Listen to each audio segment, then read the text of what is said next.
Mom guilt is a real thing. Feeling guilty about cooking dinner for your family and that you're not spending enough downtime with them. Feeling guilty about spending downtime with them and not cleaning the house. Feeling guilty about cleaning the house and not taking them out for activities. Like, there's just constantly a thread going on in a mother's mind, making her feel like she's doing the wrong thing in that moment. There's a statistic online that says that up to 94% of moms experience mom guilt. On the one hand, this comforts me because it lets me know that I'm not alone. But then on the other hand, I'm just comforted to know because this just gives me realistic expectations. But instead, realizing that since so many other moms have experienced it, I'm not looking for a solution, but I'm looking for a different strategy on how to cope with it. And the answer actually came after I was playing with my son. The other day, I made sure to be intentional and I did not plan a single productive thing to do that day except for just spend quality time with my children. So we ended up taking out his ball pit balls, like the big colorful balls that you can play with in like this big ball pit. So we ended up taking those out. We were playing different activities with them, sorting them by color and putting them on the wall and all types of different things. But then as the structured play kind of slowed down and we just kind of were having fun, I started juggling the balls. And for a brief moment, I really thought that I was going to be able to learn how to juggle by the end of the day. But believe it or not, I did not learn how to juggle that day, but what I did learn is so much greater. And so as we were closing out that activity and started to clean up, we were picking up the ball pit balls and return them to their bag. And one thing that I noted was that I could confidently hold 2 balls in each hand, which means that I was only able to hold 4 balls total at one time. But of course, even though I quickly realized that I can only hold 4 at one time, that did not prevent me from trying to hold even more to get the job done sooner. But in reality, trying to hold on to more balls than I could realistically carry only led to my fingers cramping up, to me dropping the balls that were in my hand first in order to hold the additional balls, and then just wasting more time altogether. Once I realized my limit and the false promise of, well, if I hold more, then I'll be able to get the job done sooner, I became committed with only holding in my hand what I could actually hold well so that I could be consistent in reaching my goal. Yes, it took more trips to get all the balls back into the bag, but it just led to less frustration and less wasted time overall. Does this sound like your motherhood journey? Because it surely sounds like mine. As a mom, I'm constantly having to remind myself that I cannot hold on to everything at the same time. It's just not possible for me to be able to be perfect at every single part of my life at once. So what's the solution? Well, in today's video, I'll be sharing how I am working through mom guilt by doing what I can hold on to, what the Lord has called me to do, and then to release the rest to Him. And so in order to do this, you first have to identify what are even your responsibilities and what are you being called to in this season. I'm finding out more and more that there are 1,000,001 ways to mother well. I'm sure you've seen this too on social media, but even in the people that we are around in our real lives, like everybody has a different technique, a different method that works for them and their child. And all of this advice is so helpful, but it can only go so far because God has uniquely designed every single person, including the mother and the child, and how that relationship works well together. And so just because something is good doesn't mean that it will apply to your family. And that even goes back to when it comes to my channel. I hope when you're watching my channel that you don't think that every single thing that I do will work for you and your family. I'm just hoping to be a source of inspiration. But if you feel that it'll be more of a burden or that it just doesn't really apply to your certain situation, do not feel like you have to force it. Like what works for me may not work for you, and that is a-okay. Like, we can still both be amazing mothers and do things differently. And so for that reason, even when it comes down to what we are responsible for and what we can realistically hold, you have to focus on what is in your domain. And so just think through, like, what are some of the major things that I have to take care of on a daily basis and a weekly basis, and just ask the Lord and pray, Lord, what are you calling me to now? Yes, there's a lot of things that we can do. There's a lot of great ways to be a mother, but we have to ask God, what would you have me to do in this season? And so for me, I would just say some of my major responsibilities are things relating to taking care of my children, making sure their needs are met, making sure I'm taking time to spend with them and have quality time and to teach them about God. Those are some of my things pertaining to my children.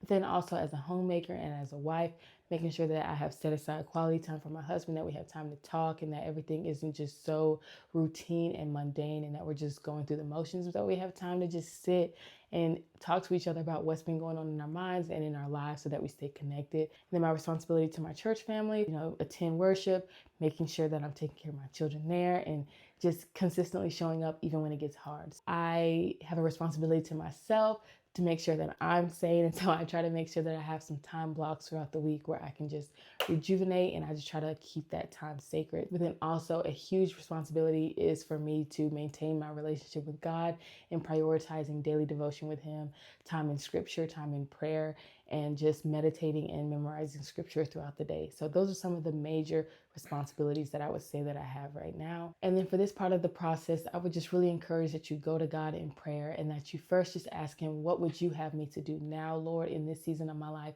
And then to God, what would you have me to use my time and energy on for your glory? And so once you kind of have like a general idea of some of your major responsibilities in this time in your life, I recommend just sitting with it and praying and asking God, in what order should I prioritize these things? I recommend that you just ask God to help you prioritize what is most important when time is limited. And I just want to say that life is not black and white. So even if you do write up the perfect list of what should always come first before this other thing gets done, a lot of life is still gray. And so you'll have to go to God in prayer and ask Him what He would have for you to do in those moments. But in life, when things are according to what you have prioritized yourself, you kind of want to use this framework to make sure that everything is getting taken care of.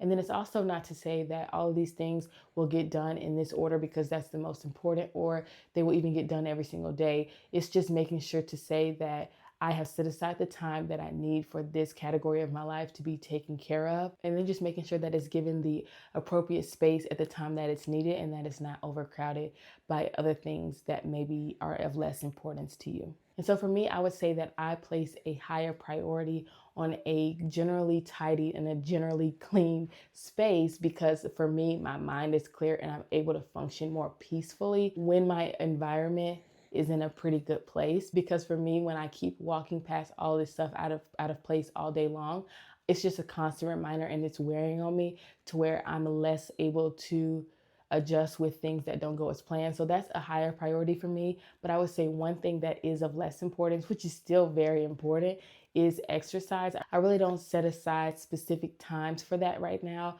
just because of the season that I'm in. So you just kind of have to see what is most important to you in this season and to see what makes sense. And so for this part of the process, try so hard to just try not to let other people's lives influence you. Just really think about the life stage that you're in, what God has been calling you to, and what would make sense for you and your family, and let that guide your priorities. Because whenever we're seeing everyone in real life, or even online especially, just everybody's highlights of what they do well, we just assume that that means that we can take on everything and do it all well. But really, what you're seeing is that this person that is exceptionally well when it comes to home organization, but they may be struggling when it comes to meal planning and having that be like a smooth process and not a stressful one. So you just never know how a person is able to excel in that area without considering all the no's that went behind it. And so for this part of the process, I really recommend praying to God and asking Him what would He want you to prioritize right now. Because we can say that exercise is good, but then if we are exercising so that we lose weight, so that we look a certain way, not even necessarily for our health or to have the energy to be able to run around with our kids, but we're just trying to work out so that the scale will show a certain number. But then in order to do that means to sacrifice in serving our community, the Lord may be asking you to do something differently. So we just really want to pray to God and ask Him what to prioritize and to reveal our hearts for why we have certain things in certain places right now. Okay, so now that we know the responsibilities that we have in this season and then the order in which we should prioritize them, we want to see what is our capacity. Recently, I have just seen the difference in capacity that each woman has. It is just so mind-boggling.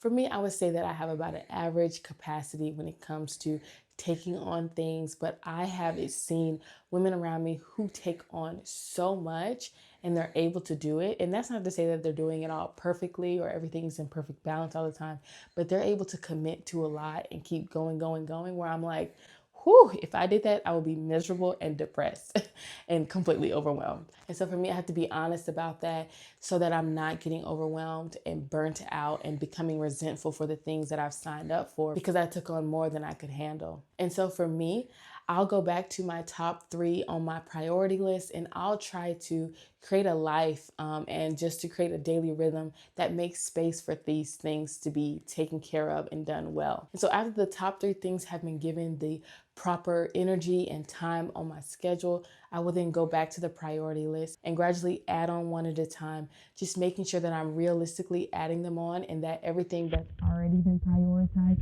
still has space before I'm adding on anything else. It's just intentionally trying to create a life that is filled with the things that is most important to you and the mission that God has called you to, without overloading it with all these lesser important things. Because for me, when I add on too much, I'm starting to get resentful and bitter and not doing things with the right heart when everything is just overcrowded. So I need to just gradually add things on in a way that will still allow me to do the most important things with a joyful heart. And God calls us as Christians to be diligent and not to be lazy. And so we want to use our time well for His glory, making sure that we're not just wasting it away on our desires or just laziness, but that we are being intentional and doing the things that He's called us to. But if we're adding on so much that we're squeezing every single possible minute and we're not leaving room for margin or for life to happen, it can quickly lead to misdirection and confusion. Okay, so after we have looked at our responsibilities,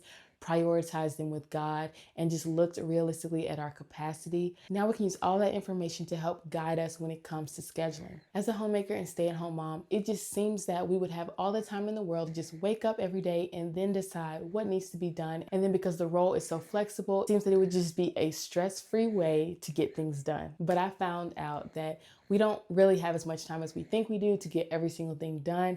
And so planning my days really helps me to protect the most important parts of my day and my life so that I'm making time for it and not just doing all of these small urgent things that need to get done in a day. And then planning also helps me with feelings of guilt because I know that the most important things are still getting done.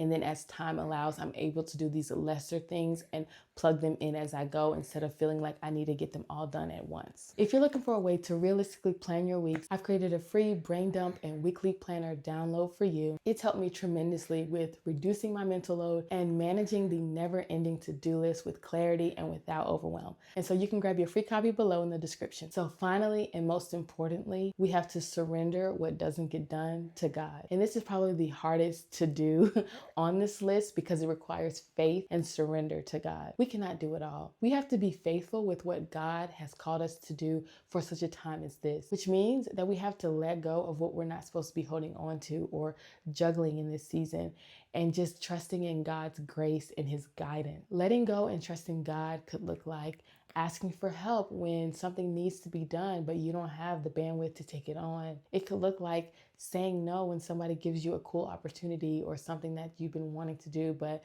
now is just not the right time. But then it could also look like believing that if it is supposed to be done by you specifically, but it doesn't fit into the life that you're in right now, that God will make a way for you to be able to do it in His perfect timing. Then it could also look like if you have prioritized and you've built a life that makes space for those top 3 priorities that He's calling you to right now, trusting that if something truly emergent comes up or urgent comes up that has to be done and cannot be avoided, that He will still take care of your top 3. So let's say that it is so important for you right now to prioritize your marriage and you all have committed to having a weekly date night, but on this date night, some emergency happens and you have to go tend to it. Just trusting that God will still be with your marriage, even though you have done all in your power to prioritize it, but you need to go take care of something else. Just trusting that God will take care of it all. God's grace is sufficient for us. In our weakness, His power is made perfect. When we trust God with our weaknesses and with our limited capabilities and with the areas that we just don't have the time for, but we really want to take care of and do well, when we entrust all of that to God, He will cover it with His grace and make it perfect. We don't have to worry about doing everything perfectly as Christians because we know the one who is perfect, and through our shortcomings and our frailties and our limitations, He is able through His power to make things perfect. And so we have to just trust in God and believe that all things are going to work together for the good of those who love Him and are called according to His purpose. And so as moms, as we're trying to decide what things to realistically take care of in this season and what things to hold in our hands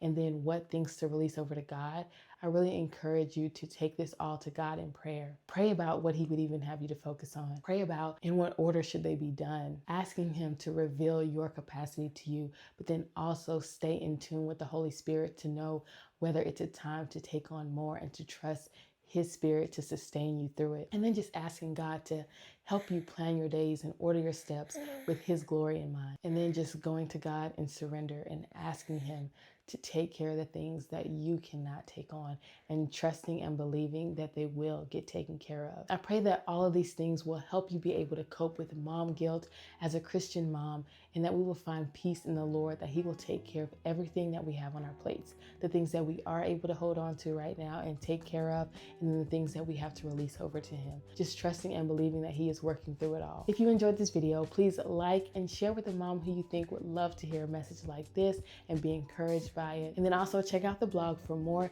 helpful tips and Christian encouragement for Christian moms at blackhomemaking.com. Stay blessed.